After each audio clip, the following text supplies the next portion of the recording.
Hiding within the shadows, away from the dim light of the gloam, tentacled creatures reach forward to devour the mind of the unwary adventurer. Just as the bells toll the eve, the body falls, soulless. But eyes that watch from a ramshackle house remember where the treasure lies, and once the coast is clear, goes to collect.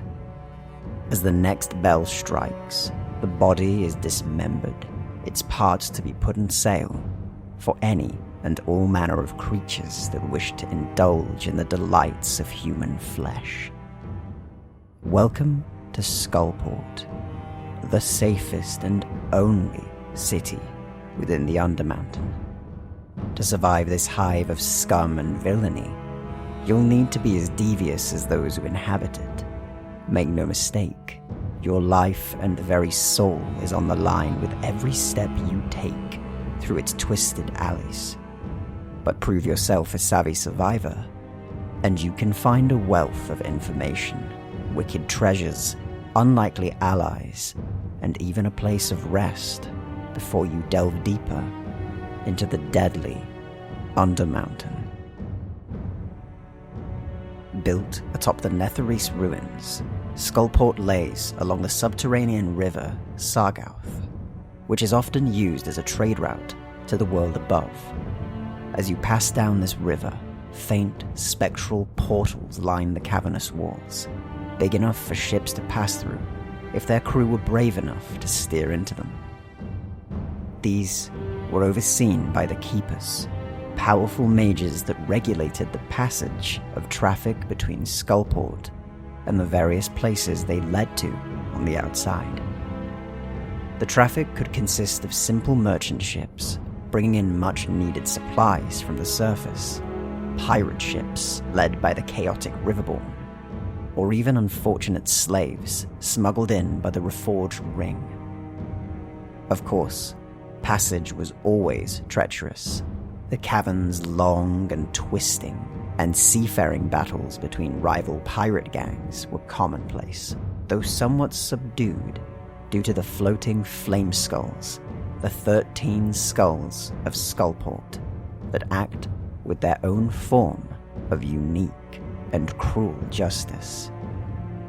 On land, however, it is the gangs that write and impose the law, and one would be wise to tread carefully around them.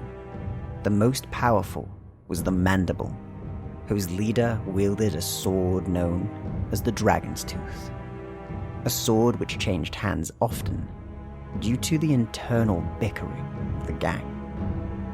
However, in the wake of the spell plague which weakened the mantle that held the cave network aloft and caused most of the residents of Skullport to flee as the caverns began to collapse around them, the cunning and opportunistic beholder Xanathar took over the ruins, making it a safe haven for his criminal organization, the Xanathar's Guild. Today, all shops and businesses look to Xanathar's Guild for protection, lest the lawlessness of the town destroy their unsavory livelihoods. So, with an idea of who runs the town, let us look at what treasures it holds for those who can manage to survive under the radar of the Xanathar Guild.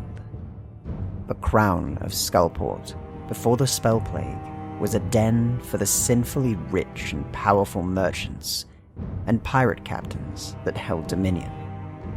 Today, some of its structures survive, such as the Crookspar Parlor, a gambling den where great powers of the city often meet to discuss their dark biddings, and where those willing to risk their entire savings go to try their luck.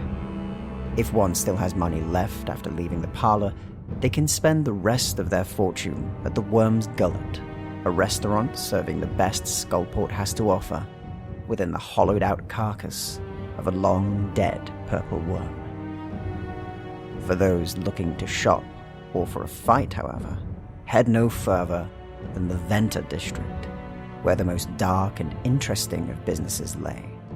To those unprepared and disadvantaged who cannot see in the dark, head by the lantern lighters to pick up a source of flame before heading to the Sargauth's bounty, to see what treasures salvaged from the murky bottom of the river are for sale.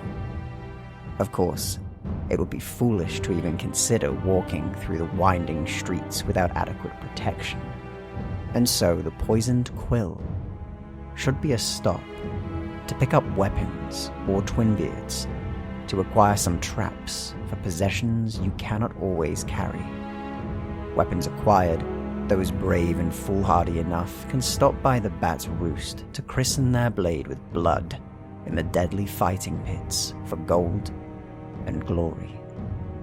Only those looking for danger ever enter the Dredge, the slums that are home to the most hardy and ruthless of survivors. Due to many of the buildings being abandoned, an eerie quietness fills this district at times, though there are still some sights to be seen in the trash-laden streets. One such example is Dead Man's Corner, where the sea hag Olive Stillwater fashions zombies to purchase from the corpses of humans whose luck ran out. Finally, there is Skull Island, located in the south of Skullport and only accessible by the Merkspan Bridge. Sitting upon it is a fortress held by the Xanathar's Guild, and is no doubt filled with untold treasure that the insane Beholder and his minions have collected over the years. And of course, cruel and inescapable dungeons for the doomed fools who try and steal from it. Thank you for listening to this lore video on the brilliant and very much dark and criminal Skullport. It was a blast to work on this video, and I really hope to do more around Waterdeep soon. Also, a few other notes at the end of this video. There will be more of these coming every 2 weeks, so stick by if you enjoy these, and there's also going to be other GM tip videos and some cool reviews coming your way. I just wanted to drop an additional note on the end of this video as well, just to thank everybody for subscribing so far. All the comments I've been seeing have been brilliant, and they really make it worth putting all this time and effort into these videos. And we have crossed over 500 subscribers, and we're already close to 600 as I'm recording this, so thank you so much for the support, everyone.